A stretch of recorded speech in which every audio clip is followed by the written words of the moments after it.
जय श्री कृष्णा, जय सिया राम, जय श्री राधे राधे, जय श्री महाकाल। इस प्रवचन में आपको श्रवण कराएंगे परीक्षित के जन्म की कथा। शौनक जी ने कहा, अश्वत्थामा ने जो अत्यंत तेजस्वी ब्रह्मास्त्र चलाया था उससे उत्तरा का गर्व नष्ट हो गया था, परंतु भगवान ने उसे पुनः जीवित कर दिया।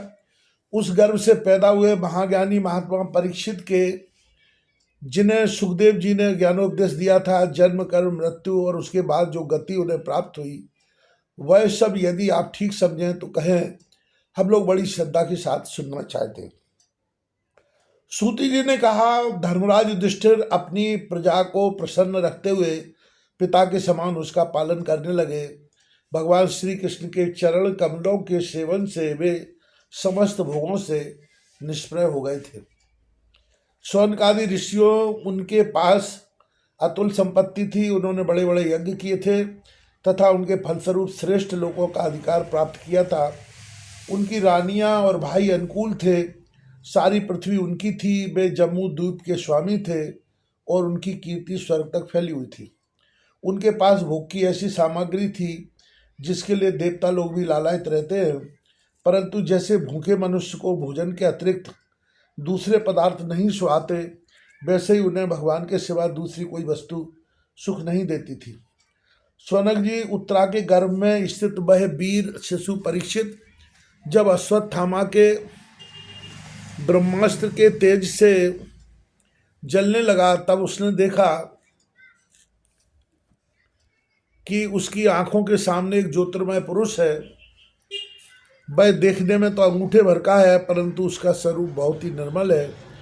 अत्यंत सुंदर श्याम शरीर है, बिजली के समान चमकता हुआ पीतांबर धारण किए हुए है, सिर पर सोने का मुकुट झिलमिला रहा है। उस निर्विकार पुरुष के बड़ी ही सुंदर लंबी लंबी चार भुजाएं हैं, कानों में तपाए हुए स्वर्ण के सुंदर कुंडल है, आंखों में लालिमा है, हाथ में लूले के समान जलती हुई गदा लेकर उसे बार बार घुमाता जा रहा है और स्वयं शिशु के चारों ओर घूम रहा है। जैसे सूर्य अपनी किरणों के कोहरे को भगा देते हैं, वैसे ही वह उस गदा के द्वारा ब्रह्मास्त्र के तेज को शांत करता जा रहा था। उस पुरुष को अपने समीप देखकर वह गर्भस्थ शिशु सोचने लगा कि यह कौन है। इस प्रकार उस 10 मास के गर्भस्थ शिशु के सामने ही धर्म रक्षक अप्रमेय भगवान श्री कृष्ण ब्रह्मास्त्र के तेज को शांत करके वहीं अंतर्ध्यान हो गए। तदनंतर अनुकूल ग्रहों के उदय से युक्त समस्त सद्गुणों को विकसित करने वाले शुभ समय में पांडु के वंशधर परीक्षित का जन्म हुआ। जन्म के समय ही वह बालक इतना तेजस्वी दिख पड़ता था मानो स्वयं पांडु ने ही फिर से जन्म लिया। पौत्र के जन्म की बात सुनकर राजा युधिष्ठिर मन में बहुत प्रसन्न हुए। उन्होंने धौम कृपाचार आदि विप्रों से मंगल वाचन और जात कर्म संस्कार करवाए। महाराज युधिष्ठिर दान के योग्य समय को जानते थे। उन्होंने प्रजातीर्थ नामक काल में अर्थात नाल काटने के पहले ही विप्रों को सुवर्ण गौएं, पृथ्वी, गांव, उत्तम जाति के हाथी, घोड़े और उत्तम अन्न का दान दिया। विप्रों ने संतुष्ट होकर अत्यंत विनयी युधिष्ठिर से कहा, पूर्ववंश शिरोमणि, काल की दुर्निवार गति से यह पवित्र पुरुवंश मिटना ही चाहता था, परंतु तुम लोगों पर कृपा करने के लिए भगवान विष्णु ने यह बालक देकर इसकी रक्षा कर दी, इसलिए इसका नाम विष्णु रात होगा। निस्संदेह यह बालक संसार में बड़ा यशस्वी भगवान का परम भक्त और महापुरुष होगा।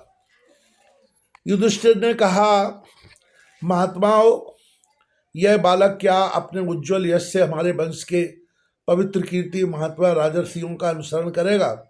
विप्रों ने कहा, धर्मराज, यह मनुपुत्र इक्ष्वाकु के समान अपनी प्रजा का पालन करेगा तथा दशरथ नंदन भगवान श्री राम के समान विप्र भक्त और सत्य प्रतीक होगा। यह उसी नरेश शिव के समान दाता और शरणागत वत्सल होगा तथा याज्ञकों में दुष्यंत के पुत्र भरत के समान अपने वंश का यश फैलाएगा। धनुर्धरों में यह सहस्त्रबाहु अर्जुन और अपने दादा पार्थ के समान अग्रगण होगा। यह अग्नि के समान दुर्धर्ष और समुद्र के समान दुस्तर होगा। यह सिंह के समान पराक्रमी, हिमाचल की तरह आश्रय लेने योग्य, पृथ्वी के सदृश प्रतीक्षु और माता पिता के समान सहनशील होगा। इसमें ब्रह्मा के समान समता होगी। भगवान शंकर की तरह यह कृपालु होगा और संपूर्ण प्राणियों को आश्रय देने में यह लक्ष्मीपति भगवान विष्णु के समान होगा। यह समस्त सद्गुणों की महिमा धारण करने में श्री कृष्ण का अनुयायी होगा। रंतिदेव के समान उदार होगा और यह हाथी के समान धार्मिक होगा। धैर्य में बल के समान और भगवान श्री कृष्ण के प्रति दृढ़ निष्ठा में यह प्रहलाद के समान होगा। यह बहुत से अश्वमेध यज्ञों का करने वाला और वृद्धों का सेवक होगा। इसके पुत्र आदर्शी होंगे। मर्यादा का उल्लंघन करने वालों को यह दंड देगा। यह पृथ्वी माता और धर्म की रक्षा के लिए कलयुग का भी दमन करेगा। विप्र कुमार के शाप से तक्षक के द्वारा अपनी मृत्यु सुनकर यह सबकी आसक्ति छोड़ देगा और भगवान के चरणों की शरण लेगा। राजन व्यास नंदन सुखदेव जी से यह आत्मा के यथार्थ स्वरूप का ज्ञान प्राप्त करेगा और अंत में गंगा तट पर अपने शरीर को त्याग कर निश्चयी अभय पद प्राप्त करे। ज्योतिष शास्त्र के विशेषज्ञ विप्र राजा युधिष्ठिर को इस प्रकार बालक के जन्म लग्न का फल बतलाकर और भेंट पूजा लेकर अपने अपने घर चले। वहीं यह बालक संसार में परीक्षित के नाम से प्रसिद्ध हुआ, क्योंकि वह समर्थ बालक गर्भ में जिस पुरुष का दर्शन पा चुका था उसका स्मरण करता हुआ लोगों में उसी की परीक्षा करता रहता था कि देखें इनमें से कौन सा वह है। जैसे शुक्ल पक्ष में दिन प्रतिदिन चंद्रमा अपनी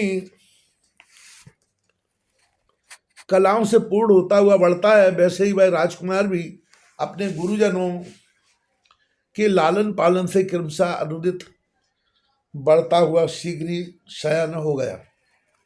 इसी समय स्वजनों के वध का प्रायश्चित करने के लिए राजा युधिष्ठिर ने अश्वमेध यज्ञ के द्वारा भगवान की आराधना करने का विचार किया, परंतु प्रजा से वसूल किए हुए कर और दंड जुर्माने की रकम के अतिरिक्त और धन न होने के कारण वे बड़ी चिंता में पड़ गए। उनका अभिप्राय समझकर भगवान श्री कृष्ण की प्रेरणा से उनके भाई उत्तर दिशा में राजा मरुत और विप्रों द्वारा छोड़ा हुआ बहुत सा धन ले आए। उससे यज्ञ की सामग्री एकत्रित करके धर्मभीरु महाराज युधिष्ठिर ने 3 अश्वमेध यज्ञों के द्वारा भगवान की पूजा की। युधिष्ठिर के निमंत्रण से पधारे हुए भगवान विप्रों द्वारा उनका यज्ञ संपन्न कराकर अपने सुहृद पांडवों की प्रसन्नता के लिए कई महीनों तक वहीं रहे। शौनक जी इसके बाद भाइयों सहित राजा युधिष्ठिर और द्रौपदी से अनुमति लेकर अर्जुन के साथ यदुवंशियों से घिरे हुए भगवान श्री कृष्ण ने द्वारका के लिए प्रस्थान किया।